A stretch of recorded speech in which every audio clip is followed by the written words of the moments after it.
Hey everyone. I don't have enough viewers as of right now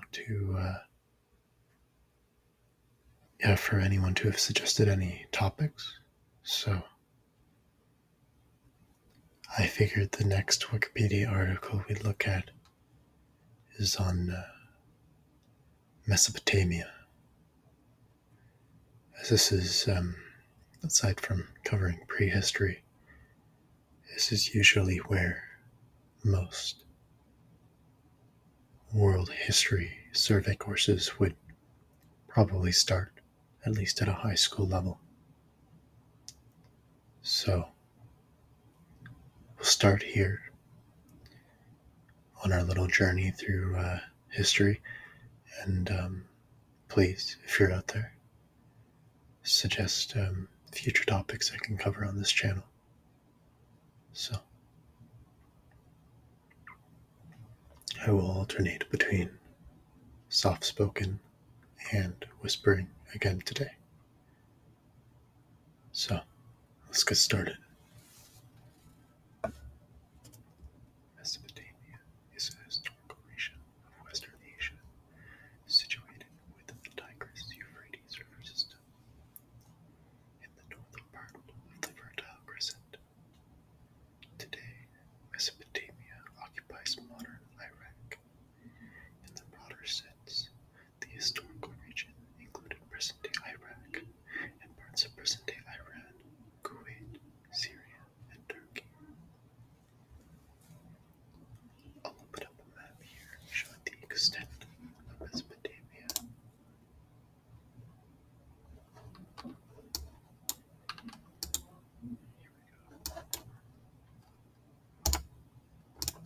You don't need to zoom in like that. There we go. There we go. So that's in there, in the Middle East. Iraq, Syria, parts of Iran, even dipping a bit into Turkey, I think. I don't know.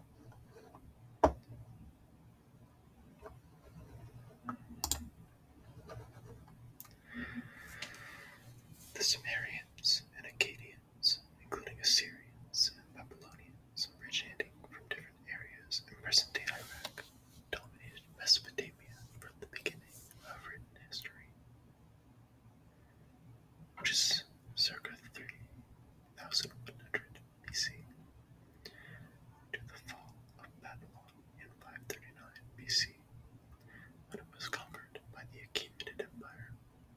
It fell to Alexander the Great in 332 BC, and after his death, it became part of the Greek Seleucid Empire. Mesopotamia is the site of the earliest developments of the Neolithic Revolution from around 10,000 BC. It has been identified as having inspired some of the most important developments in human history, including the invention of the wheel, the blending of the first cereal crops, and the development of cursive script, mathematics, astronomy, and agriculture. It is recognized as the cradle of some of the world's earliest civilizations. Around 150 BC, Mesopotamia was under the control of the Parthian Empire. It became a battleground between the Romans and Parthians, with the western parts of the region coming under ephemeral Roman control. In 226 AD, the eastern regions of Mesopotamia fell to the Sassanid Persians. The division of the region between Roman and Sassanid empires lasted until the 7th century Muslim conquest of Persia, of the Sasanian Empire, and Muslim conquest of the Levant from Byzantines. A number of primarily Neo-Assyrian and Christian native Mesopotamian states existed before the 1st century BC and 3rd century AD, including Adiaben,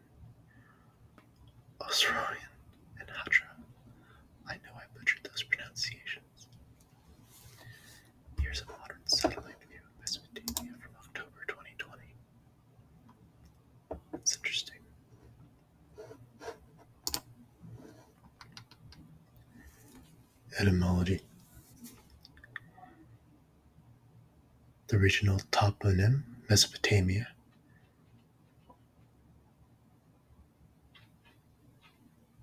also known as between the two rivers, comes from the ancient Greek root word. Okay, we're just going to skip the etymology part because I know that's not what we're here for, and there's too many things I can't pronounce. Okay, geography, here we go. Mesopotamia encompasses the land between the Euphrates and Tigris rivers, both of which have their headwaters in the neighboring Armenian highlands. Both rivers are fed by numerous tributaries, and the entire river system drains a vast mountainous region. Overland routes in Mesopotamia usually follow the Euphrates because the banks of the Tigris are frequently steep and difficult. The climate of the region is semi-arid, with a vast desert expanse in the north, which gives way to 15,000 square kilometers region of marshes, lagoons, mudflats, and reed banks in the south. In the extreme south, the Euphrates and the Tigris unite and empty in the Persian Gulf.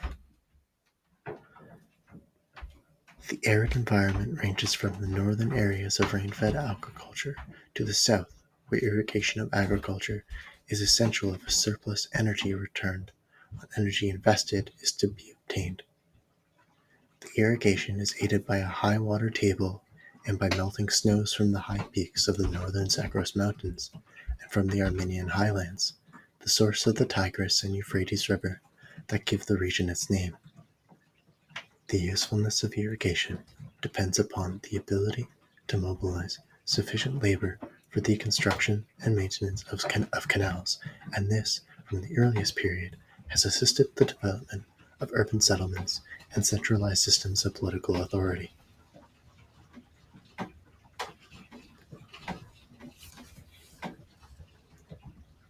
Agriculture throughout the region has been supplemented by nomadic pastoralism, where tent-dwelling nomads herded sheep and goats, and later camels, from the river pastures in the dry summer months, out into seasonal grazing lands on the desert fringe in the wet winter season. The area is generally lacking in building stone, precious metals, and timber, and so historically has relied upon long-distance trade of agricultural products to secure these items from outlying areas. In the marshlands to the south of the area, a complete waterborne fishing culture has existed since prehistoric times and is added to the culture mix. Periodic breakdowns in the cultural system have occurred for a number of reasons. The demands for labor has from time to time led to population increases that push the limits of the ecological carrying capacity, and should a period of climatic instability ensue, collapsing central government and declining populations can occur. Alternatively, military vulnerability to invasion from marginal hill tribes or nomadic pastoralists has led to periods of trade collapse and neglect of irrigation systems. Equally, centripetal tendencies among city-states have meant that central authority over the whole region, when imposed, has tended to be ephemeral, and localism has fragmented power into tribal or smaller regional units. These trends have continued to the present day in Iraq. History. Prehistory. Actually, let's delve into these pictures up here. This is the Tigris River in the region of water also in Upper Mesopotamia.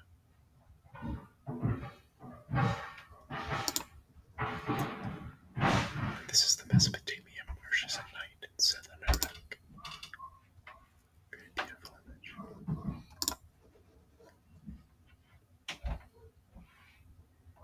So history. The prehistory of ancient Near East begins in the lower Paleolithic period. Therein, writing emerged in the pictographic script, cuneiform, in the Uruk IV period.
Indus Valley Civilization, the Indian subcontinent, and the Yellow River in ancient China.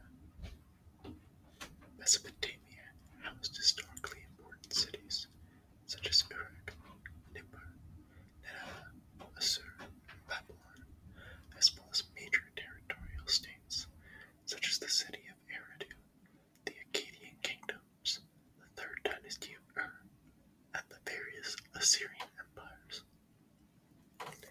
Some of the important historical Mesopotamian leaders were Urnamu, king of Ur, Sargon of Akkad, who established the Akkadian Empire, Hammurabi, who established the Old Babylonian state, Ashurbanipal I, and Tiglath-Pileser I, who established the Assyrian Empire.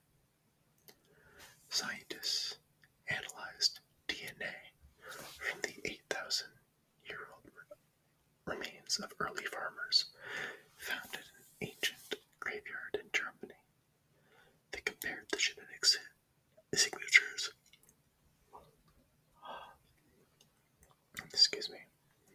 to those of modern populations and found similarities with the DNA of people living in today's Turkey and Iraq. Here's just a list of some periodizations.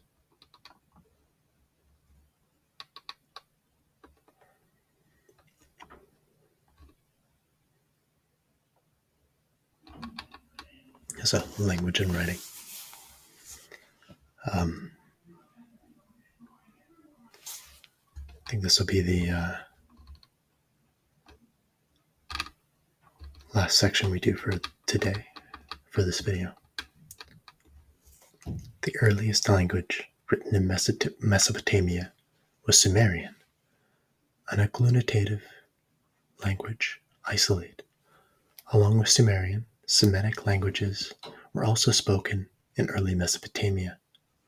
Subartuan, a language of the Zagros, possibly related to Urartuan language family, is attested in personal names, rivers, and mountains, and various crafts. Akkadian came to be the dominant language during the Akkadian Empire and the Assyrian empires, but Sumerian was retained for its administrative, religious, literary, and scientific purposes. Different varieties of Akkadian were used until the end of the New Babylonian period. Old Aramaic, which had already become common in Mesopotamia, then became the official provincial administration language of the first New Assyrian Empire, and then the Achaemenid Empire. The official lect is called the Imperial Aramaic. Akkadian fell into disuse, but both it and Sumerian were still used in temples for some centuries. The last Akkadian texts date from the 1st century AD. Early in Mesopotamia's history, around the mid-4th millennium BC, cuneiform was invented for the Sumerian language. Cuneiform literally means wedge-shaped due to the triangular tip of the stylus used for impressing signs on wet clay. The standardized form of each cuneiform sign appears to have been developed from pictograms. The earliest texts, 7 archaic tablets, come from the E with an accent, a temple dedicated to that's apparently a temple name, E with an accent. That's just what, if you look at your screen, if you're still awake, that's what it is. A temple dedicated to the goddess Inanna at Uruk, from a building labeled as Temple C by its excavators.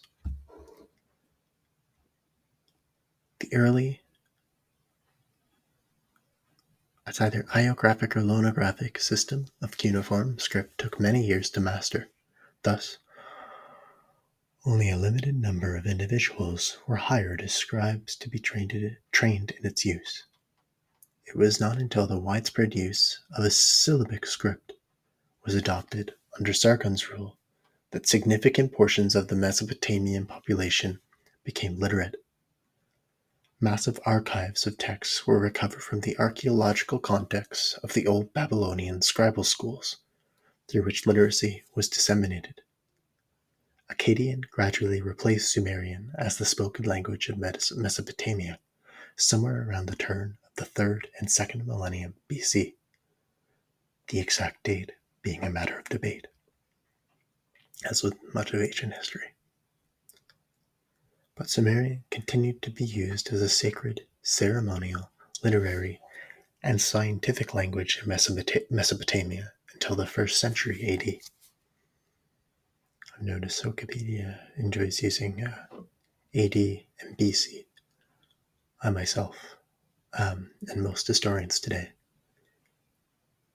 tend to use BCE and CE, BCE being equivalent to BC, and CE being equivalent to AD. BCE stands for Before Common Era, if you weren't unaware, and CE stands for Common Era. BC stands for Before Christ, and AD stands for, I think, Anno Dominum. You may have to double check that, but I think it's essentially just means after Christ or after Christ's death or something to that effect. So it has much more of a religious context to it. So to maintain spiritual, religious neutrality, historians tend to avoid those